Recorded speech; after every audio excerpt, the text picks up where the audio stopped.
A'udzubillahi minasyaitonirrajim. Bismillahirrahmanirrahim. Alhamdulillahirabbil alamin wassalatu wassalamu ala asyrofil anbiya'i wal mursalin wa ala alihi wa sahbihi ajmain. Yang dihormati lagi dikasihi saudara Kabul, MC Majlis, Cikgu Izam, moderator kita, Puan Zahara, pakar sejarah Melayu, dan Abang Zul, pengkaji isu-isu masyarakat. Alhamdulillah, pada malam ini kita diberi kesempatan untuk bertemu mata. Untuk bertemu mata pada julung-julung kalinya. Dan suka untuk saya berkongsi bahawa ini adalah kali pertama saya terlibat dengan ceramah perdana sempena Pilihan Raya ke-15 di Selayang. Alhamdulillah, pada 5 November yang lepas, seperti mana yang dihajatkan oleh rakan-rakan, bahawa kita ingin melihat satu perubahan berlaku dalam arena politik di Malaysia, yang mana perubahan ini tidak pernah berlaku dalam mana-mana bahagian negeri di Malaysia. Tapi kita telah usahakan sejak 1 tahun yang lepas, yang mana di Pilihan Raya Melaka kita menyatukan, kita mengumpulkan calon-calon bebas, yang mana daripada calon-calon bebas ini kita berhasrat untuk membentuk sebuah kerajaan negeri yang mana 100% disokong oleh rakyat. Walau bagaimanapun, hasrat itu tidak diizinkan oleh Allah Subhanahu Wa Taala atas sebab-sebab yang Allah lebih tahu mengapa. Tapi daripada saat itu kita tahu dan kita sedar dan kita dapat banyak belajar bahawa pada masa akan datang kita akan berhadapan dengan satu fenomena. Satu fenomena yang mana rakyat telah mula hilang kepercayaan dengan parti-parti politik. Rakyat telah hilang harapan. Rakyat telah mula makin rasa kecewa dan putus asa terhadap pemimpin yang mereka anggap terbaik, dan mereka datang daripada parti politik, dan mereka masih akhirnya kecewa selepas beberapa tahun. Tuan-puan, pada 5 November yang lepas, alhamdulillah dimudahkan pendaftaran saya untuk Pilihan Raya P097 Selayang. Dan selepas selesai pendaftaran barulah saya tahu rupanya saya lah yang paling adik-adik kat situ. Yang lain semua abang-abang senior belaka. Umur 37 tahun, tuan-puan. Baru ni bila kita buat teka-teki, dia kata 22 ke bang? Subhanallah, alhamdulillah. Lebih-lebih nak makan vitamin C. Tuan-puan, umur bukan penentu kematangan. Tapi jika diizinkan oleh Allah dan dengan panduan dan bimbingan oleh orang-orang tua, insya-Allah kita boleh menjalankan tanggungjawab itu dengan sebaik-baiknya. Kerana la haula wala quwata illa billahil aliyil azim. Segala daya dan upaya adalah datang daripada Allah, selagi mana kita meletakkan kebergantungan kepadanya. Tuan-puan, Muhammad Zaki Umar ini bukanlah yang terbaik. Tapi apabila kita turun, mula mengumpulkan harapan dan juga pandangan daripada rakyat, mereka juga ingin tahu, Muhammad Zaki Umar, apa manifesto kamu? Tapi sebelum sampai pada peringkat kita nak melahirkan manifesto itu, rupa-rupanya perkataan manifesto itu sendiri dah menjadi satu perkataan yang dah muak untuk didengar, termasuk diri saya sendiri. Sebab dia dah menjadi satu perkataan yang digunakan untuk mempermainkan hasrat rakyat, kepercayaan rakyat kepada institusi kepimpinan di negara. Pasal ketika di Melaka dahulu, tuan-puan, saya ditanya, calon bebas, apa manifesto kamu? Kamu ni calon bebas, kamu bukan parti yang besar. Apa yang kamu mampu buat? Masa Pilihan Raya Melaka, tuan-puan, saya tanya, antara semua kerajaan yang ada sekarang hari ini ni, parti-parti yang ada pada masa hari itu, kenapa kita terpaksa buat pilihan raya negeri Melaka? Parti yang ada masa itu berbilion duit mereka, dana mereka, apa sahaja manifesto yang mereka buat adalah yang terbaik. Tapi dalam banyak-banyak manifesto ni tumbang juga kerajaan.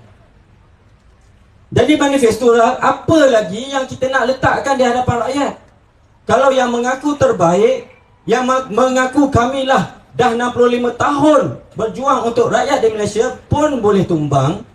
Jangan sembang pasal manifesto, tuan-puan. Kamu hanya menghina rakyat di Malaysia ni. Tuan-puan, kalau kita tengok hari ini, tak ada seorang pemimpin pun mampu dan berani menyatakan bahawa manifesto yang terbaik adalah diri mereka sendiri.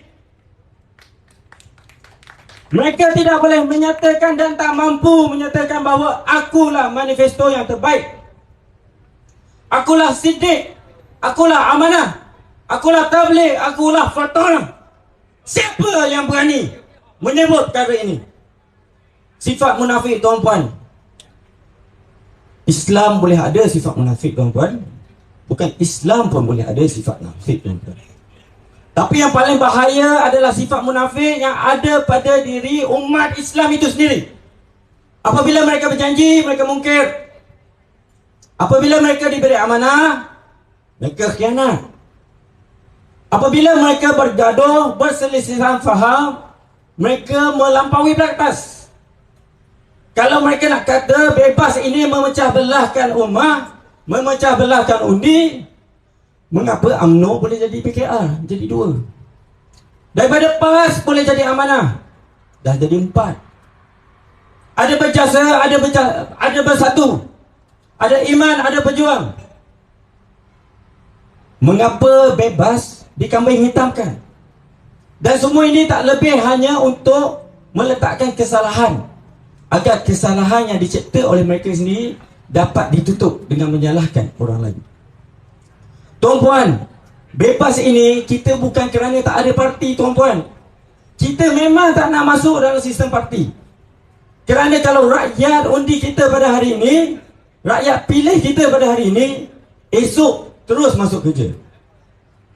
Kita tak perlu nak mesyuarat dengan ketua bahagian dah. Kita tak perlu nak mesyuarat dengan cawangan, cabang dan ranting. Kerana kita adalah wakil rakyat, bukan wakil parti.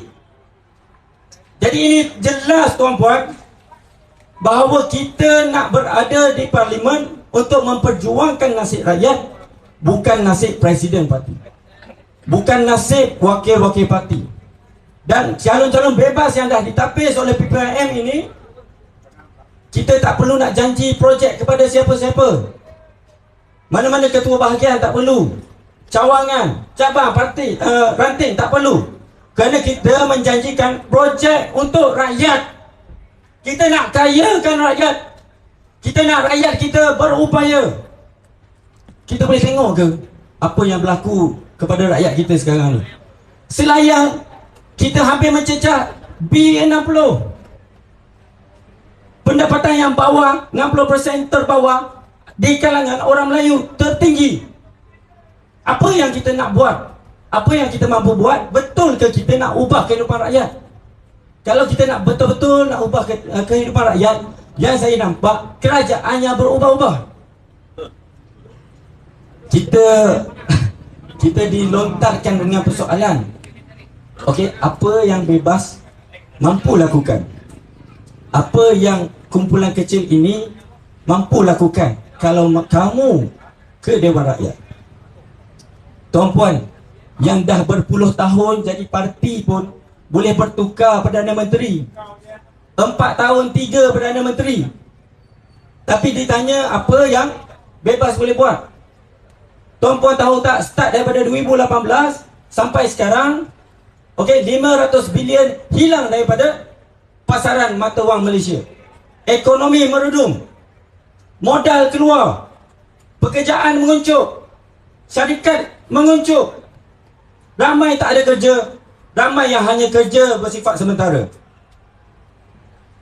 Bagaimana kita nak selesaikan masalah ini kalau masalah-masalah di peringkat parti pun tak selesai? Selepas pilihan raya ini tuan-puan, apa yang paling bahaya kepada rakyat adalah siapa yang bakal naik sebagai pemimpin. Dan pada masa ini mereka telah mula berbincang, berapa jawatan menteri kamu, berapa jawatan menteri aku, siapa akan jadi timbalan, siapa yang akan jadi Perdana Menteri. Tuan-puan, sepanjang kita berkempen ini, ada sahabat-sahabat kita, saya nak balik daripada Melaka, saya nak balik daripada Kedah, boleh tak tolong hulur sikit, saya nak undi kamu. Saya nak undi untuk menangkan kamu supaya Selayang ini kita mula berubah dan naikkan anak muda katanya. Tapi tolonglah hulur 300. Nak buat berjalan supaya nanti saya boleh undi kamu. Akak, betul ni kak? Maaf kak, saya kata, kalau ada duit pun saya tak boleh bagi. Salah. Bersubahat membeli undi adalah satu pengkhianatan kepada negara. Pecah amanah. Sebagai kita seorang rakyat ni pecah amanah kepada negara sendiri apabila kita menjual undi kita. Kalau daripada bawah dah bersubahat untuk maksiat tuan-puan, kalau bawah dah ambil 3-400 ringgit untuk mengundi, ke atas jangan hairan dia ambil 3-4 juta. Ini satu muhasabah untuk kita tuan-puan. Kenapa masalah negara kita makin lama makin bertambah, tak habis-habis. Macam mana berkat tu nak turun tuan-puan? Kalau kita bersubahat daripada bawah, kita selalu tunjuk ke atas. Kita selalu tunjuk ke atas. Saya bukan ingin menyalahkan mana-mana rakyat yang ada, tapi ini adalah satu pelajaran untuk kita semua, bahawa untuk mencantikkan yang atas, kita mesti bermula daripada bawah. Jadi muhasabah ini perlu kita mula daripada sekarang. Jangan kita menjual kerusi di parlimen, jangan kita menjual suara rakyat di parlimen untuk hanya beberapa ratus ringgit. Patut akak ni kata, bolehlah, tak apalah, akak cuba cari, akak cuba usahakan, akak balik untuk undi. Demi kamu, demi pengorbanan terhadap Selayang dan juga negara. Tapi akak harap kalau kamu dah naik nanti, jangan kamu jadi macam lain-lain. Saya masa tu bila baca mesej tu, ada lagi mesej ni. Uish, pajak. Akak kata akak nak undi saya. Saya kena tanya direct. Akak tak percayakan saya ke? Akak tak percayakan saya ke sampai akak boleh kata macam ni? Tapi saya tak salahkan akak tu. Sebab dalam masa berapa tahun yang dah berlangsung ni, kita nak percaya seorang pemimpin pun tak boleh. Daripada mana-mana parti pun sama. Rakyat dah mula hilang harapan dan dah tak percaya dah. Sampai dah tak nak mengundi pun ada. 40% tuan-puan. Kalau kita tak buat sesuatu, mereka tak nak keluar. Beri undi pun tak nak. 40% ni, kalau daripada 21 juta pengundi di Malaysia, 8 juta orang. 8 juta orang ni, kalau dia serahkan nasib negara kita kepada 13 juta yang keluar, apa yang akan jadi? Akak, saya kalau dah diberi amanah, khianat, berubah, munafik saya kak, saya kata. Munafik saya. Sebab kita pergi ke depan untuk mendapatkan, untuk menyerahkan diri bagi memegang amanah atas kepercayaan rakan-rakan daripada BPIM. Orang-orang Selayang yang panggil kita datang ke sini. Kita berada di sini demi Selayang, demi agama, demi bangsa dan negara. Kalau saya buat gitu, munafik kak? Saya meletakkan nama saya Muhammad Zaki bin Omar. Dan kalau saya buat macam tu, mak ayah saya kan sedih. Saya mungkin dihina, dikutuk, tapi bukan hanya nama Muhammad Zaki Omar yang rosak, tapi nama mak ayah saya juga. Dua-dua cikgu. Dua-dua cikgu. Saya nak masuk politik ni pun daripada 2013 lagi kita dijemput. Susah nak dilepaskan. Takut risau. Risau jadi macam-macam. Risau orang kata apa-apa. Alhamdulillah, semalam saya dipermudahkan perjalanan atas nasihat ustaz saya. Dia kata, Zaki, kempen macam mana pun mak ayah pergi jumpa juga. Semalam bila kita sampai pada satu saat, minggu depan ni mungkin kita akan sibuk, ajak 2 orang kawan, tolong. Kalau dipermudahkan kita balik, alhamdulillah. Daripada pukul 6 petang bergerak sampai Terengganu, 7 pagi tadi bergerak semula ke sini, dan alhamdulillah sebelum ke 11 dah ada semula. Saya lega. Saya lega kerana apabila saya balik ke sana, mak ayah bagi nasihat, jaga amanah dan kepercayaan orang ramai. Dan mak ayah, insya-Allah, kalau saya tak menang, mereka lagi tenang. Dia lagi risau kalau anak dia ni diberi kepercayaan oleh rakyat, diletakkan di parlimen. Tuan-puan, ada orang kata pilihan raya ni pertandingan. Kalau kita anggap pilihan raya ni pertandingan, maknanya kita meletakkan nafsu di hadapan. Sebab dalam pertandingan ada yang nak kalah, ada yang akan kalah dan ada yang akan menang. Kalau kita bertanding dengan sebab nak menang, maknanya kita dah meletakkan nafsu kat depan. Sedangkan sebenarnya pilihan raya ini adalah pilihan rakyat yang memilih daripada hati mereka. Allah yang memandu hati-hati manusia.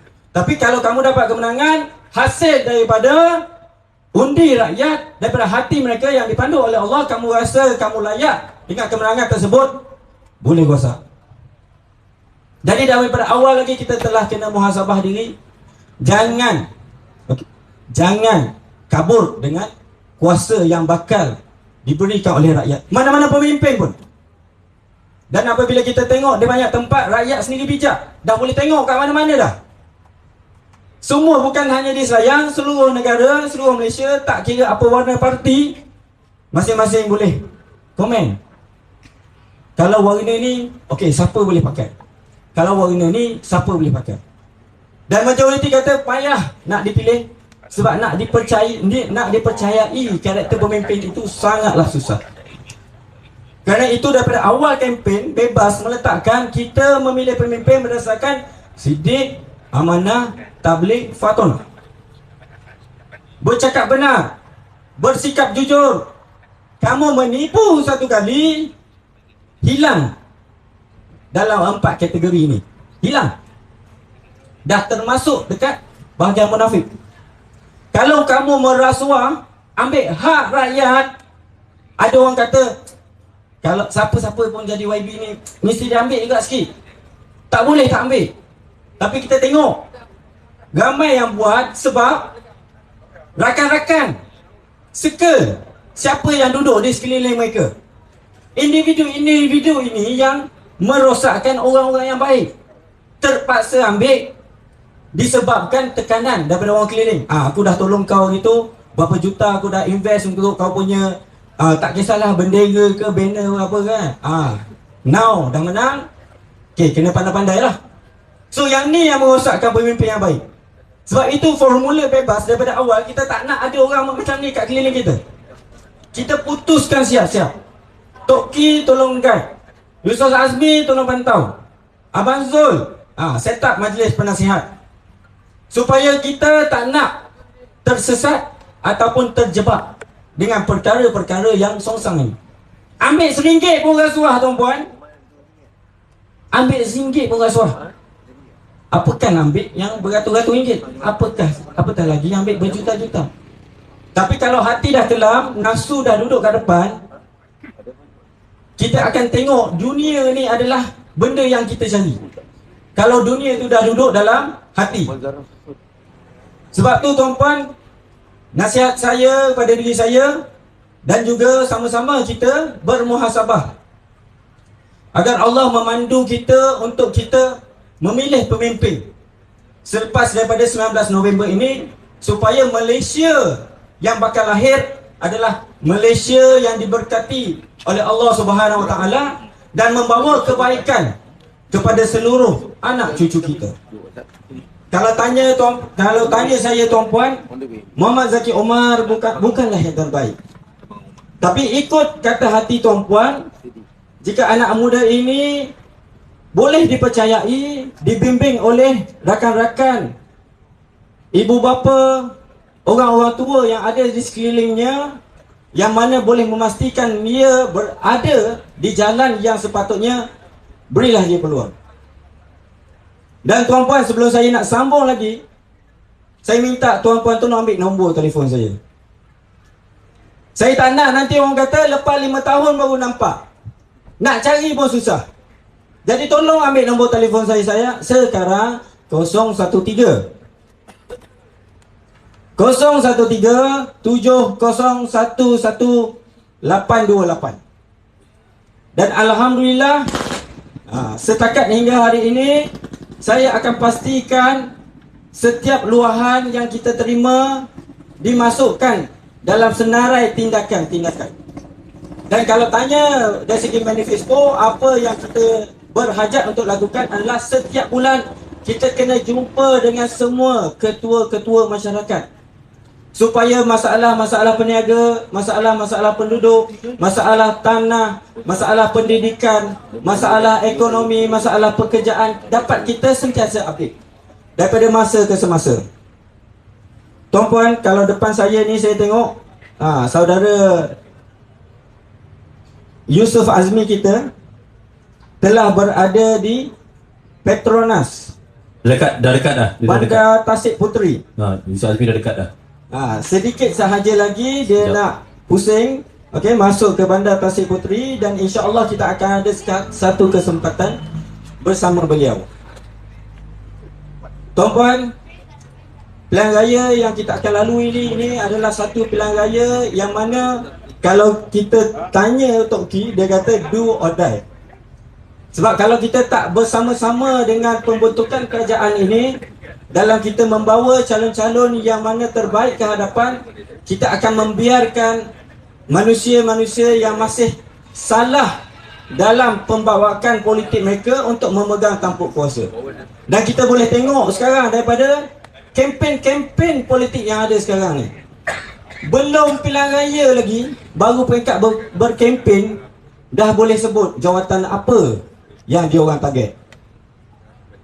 Saya sebagai rakyat Malaysia, kalau saya ni tak bertanding dalam pilihan raya, saya pun tak boleh nak terima. Belum apa-apa dah setting.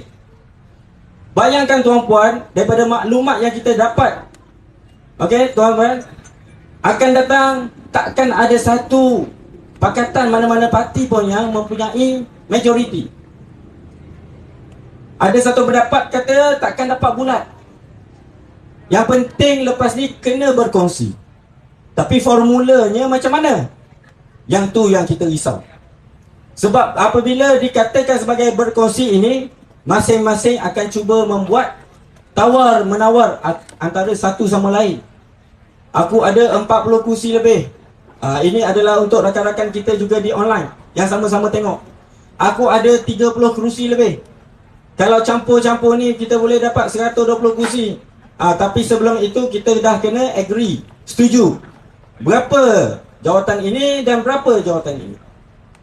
Dan ketika mereka membincangkan jawatan tersebut, adakah mereka wakil parti ataupun wakil rakyat? Kerana itu dari sebelum bermulanya lagi PRU 15 ini, yang kita tekankan adalah wakil kepada rakyat. Kita pilih calon apa pun warna dan labelnya kemudian. Melalui bebas, kita nak balik kepada fitrah. Kita nak balik kepada asas bahawa daripada rakyat akan menghasilkan wakil rakyat. Dan apabila ada wakil rakyat, mereka akan berada di Dewan Rakyat sebagai orang yang benar-benar mewakili rakyat, bukan mewakili parti masing-masing. Jadi cabaran kita di hadapan ini, tuan-puan, sangat getir. Dan untuk itu, penduduk tuan-puan di Bandar Tasik Puteri ini, sebenarnya tempat ini cukup istimewa. Cukup istimewa. Auranya berlain, kan? Tak sama. Yang mana kat belakang-belakang sana, yang duduk kat pokok tu, yang mendengar. Okey. Saya harap tuan-puan yang mana prihatin dengan masa depan negara dan kedaulatan kuasa raja-raja. Kita tahu dan sedar Rawang ini adalah tonggak kepada negara antara 99 tonggak yang lain. Dan kerana itu kita perlu keluar dan membuat keputusan untuk menyelamatkan negara ini daripada terus mengalami kehancuran sedikit demi sedikit. Tuan-tuan, ibu-ibu di luar sana, tolong beri panduan kepada anak-anak tuan-puan, anak-anak muda, bahawa mereka juga mempunyai peranan yang cukup besar untuk memastikan negara kita berada pada landasan yang terbaik. Jadi undilah berdasarkan kepada sifat yang mana telah ditunjukkan oleh Rasulullah sallallahu alaihi wasallam: siddiq, amanah, tabligh, fatonah. Dan mana-mana yang hatta melakukan satu sifat munafik sekalipun, tolaklah mereka sejauh-jauhnya.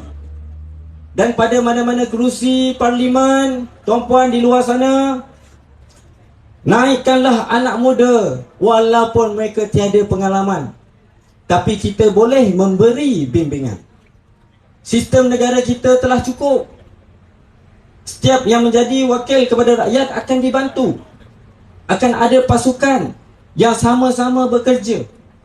Kalau berada di Dewan Rakyat, yang mana yang pegang bendera apa semua itu takkan masuk sekali. Yang benar-benar menjadi wakil saja boleh berada di sana. Dan orang-orang yang masih putih bersih ini, yang tiada dendam, tiada kesumat, tiada sejarah perbalahan, mereka boleh duduk dan berbincang apakah solusi yang terbaik untuk negara kita pada masa akan datang. Dan insya-Allah dalam masa beberapa minit sahaja lagi, saya lihat di sini SMK Bandar Tasik Puteri dah sampai dekat Watson. Sahabat kita, Saudara Yusuf Azmi, insya-Allah akan berkongsi pandangan beliau sebagai anak muda yang mana prihatin untuk masa depan negara. Dan kita alu-alukan beliau sebagai pejuang kepada rakyat. Pejuang yang mana kita akan berikan kayu. Toki kita bagi rotan, tapi kanda Yusuf Azmi kita bagi batang kayu, sesuailah dengan orang mudanya. Dan kanda kita ini akan kita manfaatkan dan kita akan gunakan untuk melihat dan memantau, juga membimbing mana-mana darah muda yang telah kita letakkan di Dewan Rakyat, agar mereka tidak menyerong, agar mereka tidak melencong jauh. Hatta RM1 yang diselewengkan adalah dosa, subahat, maksiat yang boleh merosakkan kita daripada akar. Okay, tuan-puan, dengan ini saya mengharapkan doa, tunjuk ajar, panduan daripada tuan-puan supaya keberadaan kita pada pentas ini, dalam masa beberapa hari lagi kita akan menghadapi pilihan. Kita akan dipilih oleh rakyat. Saya harap pilihan yang sama-sama kita buat adalah satu pilihan yang terbaik untuk agama, bangsa dan negara. Assalamualaikum warahmatullahi wabarakatuh. Dan dengan ini saya alu-alukan Saudara Yusuf Azmi, kakanda kita, jauh daripada Raub, berdesup kemari, dipersilakan. Okay, Alhamdulillah Saudara Yusuf Azmi kita, insya-Allah. Berikan tepukan yang gemuruh untuk Saudara Yusuf Azmi. Daripada jauh dia sampai daripada Raub. Alhamdulillah dia bersama-sama dengan kita, mewakili Toki. Ada hal hari ini